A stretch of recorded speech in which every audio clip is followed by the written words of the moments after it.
दोस्तों, दिल्ली का एक वो मशहूर इलाका जिसके बारे में सभी ने सुना होगा, दिल्ली का जीवी रोड। जीवी रोड जहां पे बहुत सारे कोठे हैं, लेकिन दोस्तों जैसे वहां शाम के 6 बजते हैं, आम लोगों का वहां जाना बंद कर दिया जाता है। यहाँ पर जैसे शाम के 6 बजते हैं, यहाँ का नज़ारा ही कुछ अलग होता है। मतलब इस तरीके का नज़ारा होता है कि यहाँ पे एक से एक सुंदर आपको लड़कियां मिलेंगी, जो कि अपने कस्टमर को लुभाने के लिए तरह तरह की कोशिश करती हैं। लेकिन दोस्तों यहाँ पर बात कर रहे हैं कि शाम के 6 बजे दिल्ली के जीवी रोड कोठे में ऐसा क्या होता था कि जहां पर आम लोगों का आना मना कर दिया जाता। काफी हैरान कर देने वाली दोस्तों आज की घटना है, और साथ में रोचक और फुल मनोरंजन वाली है। तो वीडियो को अंत तक जरूर देखिएगा, क्योंकि आज का जो सस्पेंस है काफी अच्छा है। तो उससे पहले आपसे एक छोटी सी रिक्वेस्ट है कि चैनल में पहली बार आए हैं, अगर पहली बार आप विजिट कर रहे हैं तो प्लीज चैनल को सब्सक्राइब करें, और वीडियो पसंद आए तो लाइक शेयर जरूर करिएगा। तो दोस्तों बिना देर करे घटना की शुरुआत करते हैं। दोस्तों मैं आपकी अपनी नेहा अपने चैनल टॉप क्राइम न्यूज में आपका स्वागत करती हूँ। उम्मीद करती हूँ कि आप अच्छे और सुरक्षित होंगे। दोस्तों आज की स्टोरी जो मैं आपको सुनाने जा रही हूँ दिल्ली के जीवी रोड की, जहाँ के बारे में चर्चा करने में सभी को पता होगा कि दिल्ली के रेलवे स्टेशन से 500 मीटर की दूरी पर एक इलाका लगता है दिल्ली का जीवी रोड, जहां दिन में तो सब कुछ नॉर्मल रहता है, लेकिन शाम के जैसे 6 बजते हैं वहां की गलियां इतनी रंगीन हो जाती हैं, इतनी खूबसूरत लड़कियां देखने को मिलती हैं कि जिसकी बात नहीं कर सकते।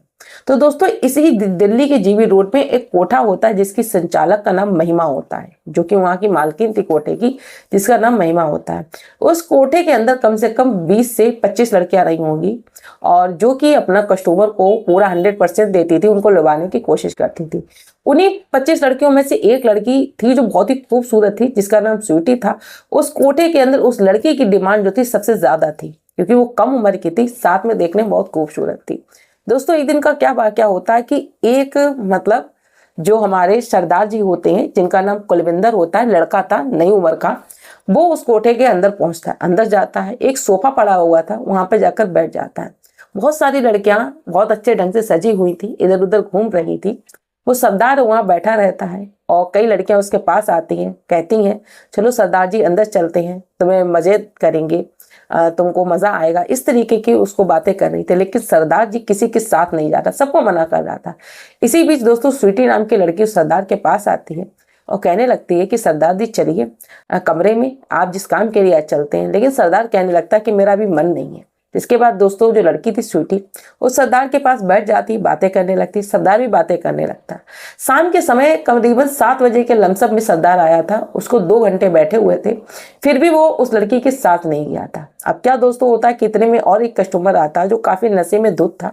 वो स्वीटी को लेकर कमरे में चला जाता है। स्वीटी उसके साथ चली जाती है, अपना काम निपटाकर आधे घंटे के बाद वापस आ जाती है, और फिर उस कि सरदार के पास आकर बैठ जाती है और उससे बातें करने लगती है। तभी दोस्तों रात के 10 बजा होता है, सरदार वहां से उठता है और सीधा चला जाता है।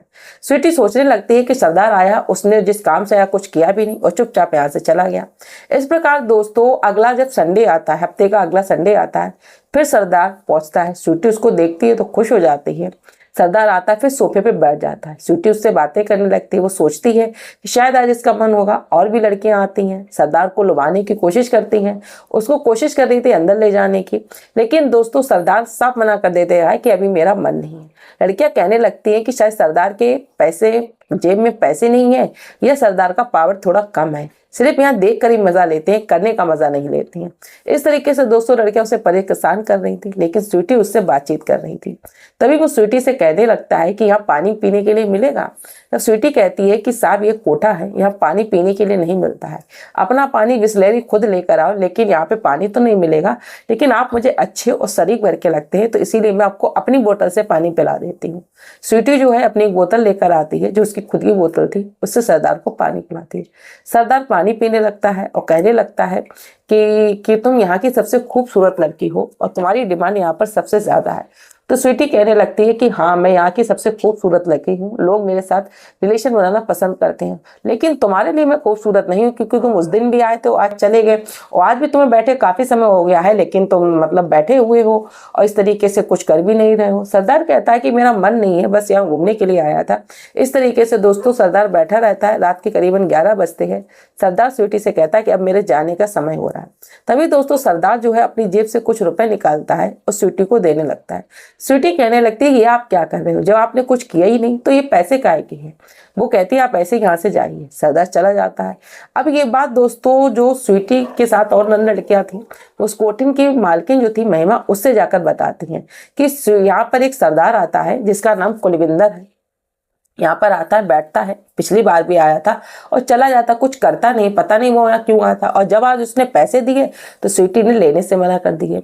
जब कोठे की मालकिन महिमा को ये बात पता चलती, वो गुस्से से ताबड़तोड़ से उठती है और स्वीटी के चेहरे पे 2-3 थप्पड़ जड़ देती है और कहती है कि तू क्या पागल हो गई है, हम यहाँ लोग अमीर घर के आते पैसे लुटाने के लिए और तुझे पैसे मिल रहे तो तू मना कर रही है। इस तरीके से दोस्तों स्वीटी को बहुत बुरा लगता है। स्वीटी रोते हुए कमरे के अंदर चली जाती है। वो अब से ही सोचती है कि सरदार जो है अगले हफ्ते आएगा, उसका इंतजार कर रही थी। लेकिन दोस्तों 2 संडे बीत जाते हैं, सरदार पहुंचता ही नहीं है। स्वीटी काफी मायूस थी कि 2 हफ्ते बाद तीसरा हफ्ता लगता है, संडे का दिन होता है। सरदार शाम के 7 बजे कोठे में पहुंचता है। जैसे दोस्तों वो कोठे के अंदर पहुंचता है, स्वीटी उसको देखती बहुत खुश हो जाती है, उसके गले लिपट जाती है। वो कहती है कि सरदार पानी लेकर आऊं। फिर वो पानी लेकर आती है, सरदार को पानी देती है और उससे बातें करने लगती है। तभी कुछ लड़कियां इस चीज को नोटिस कर रही थी। वो तुरंत ही जो उस कोठे की मालकिन थी महिमा, उनको बताती है जाकर कि सरदार आ गया है। जब ये बात महिमा सुनती है, वो तुरंत सरदार के पास पहुंचती है और पूछने लगती है कि भाई क्या हाल चाल है, कैसे हो सरदार जी। सरदार कहने लगता है कि मैं तो ठीक हूँ, आप बताइए आप कैसी हैं।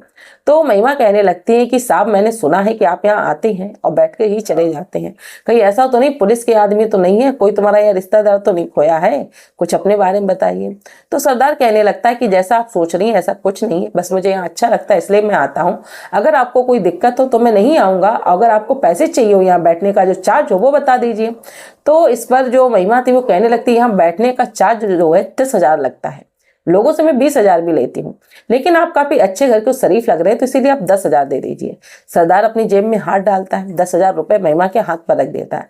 महिमा मुस्कुराते हुए चली जाती है, लड़कियों से कहती कि साहब की खूब अच्छे से खातिर करना, कोई साहब की कमी ना रह जाए। इस प्रकार दोस्तों लड़कियां जो है उसके करीब आने की कोशिश करती हैं, लेकिन सरदार सबको मना कर देता है। सिर्फ उसके पास स्वीटी बैठी रहती थी। इधर स्वीटी के जो कस्टमर समय समय पर आते रहते थे बीच बीच में, वो उनको भी अपना काम खत्म करती थी और फिर सरदार के पास आकर बैठ जाती थी। दोस्तों इस तरीके से तीसरा हफ्ता भी बीत जाता है। रात के करीबन 12 बजे का समय होता है। सरदार वहां से उठता है और वापस चला जाता है। स्वीटी सोचने लगती है कि सरदार आता है और रोज चला जाता है। जाते जाते समय स्वीटी सरदार से कहने लगती है कि अगले इतवार को मैं तुम्हारा इंतजार करूंगी, तुम आओगे तो ना। सरदार कहने लगता है कि तुम्हारी मालकिन ने बहुत ज्यादा यहाँ का चार्ज बढ़ाया है, इतने शायद मैं पैसे दे नहीं सकूंगा। तो स्वीटी कहने लगती तुम पैसों की परेशानी मत लो, तुम्हें जितने हो तुम उतने दे देना, बाकी मैं मिला के दे दूंगी। कहीं ना कहीं स्वीटी के दिल में सरदार के लिए जगह बन चुकी थी, स्वीटी के अंदर भी इंसानियत थी। इस तरीके से दोस्तों सरदार वहां से चला जाता है। और दोस्तों फिर आगे की कहानी मैं आपको नेक्स्ट वीडियो में बताऊंगी कि आखिर ये सरदार कौन था।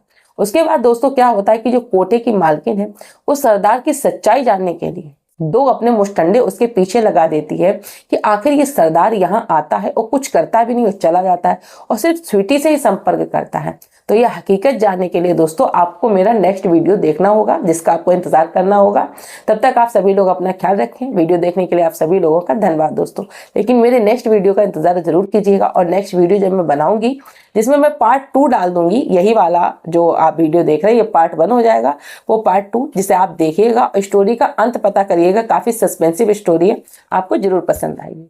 तो मिलते हैं दोस्तों कल नेक्स्ट वीडियो में, तब तक आप सभी लोग अपना ख्याल रखें।